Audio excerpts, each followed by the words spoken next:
Hello everyone. So today our topic will be from history subject.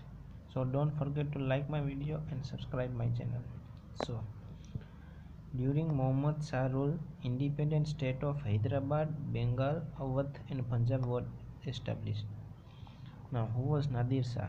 Attacked India in 1738 to 39, conquered Lahore and defeated Mughal army at Karnal on 13 February 1739. So it was a turning point in Indian history that the Nadir Shah attacked India in 1738 and conquered Lahore and defeated Mughal army at Karnal. And Muhammad Shah was captured and Delhi was looted.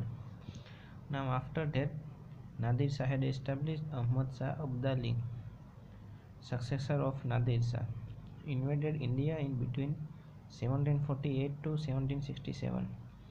In 1757, captured Delhi and left behind an Afghan caretaker to watch the Mughal emperor.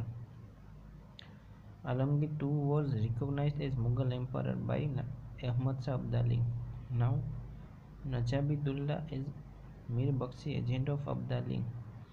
Then in 1761, Abdali defeated Marathas in Third Battle of Panipat, and it was the last invasion was in 1767. So don't forget to subscribe my channel.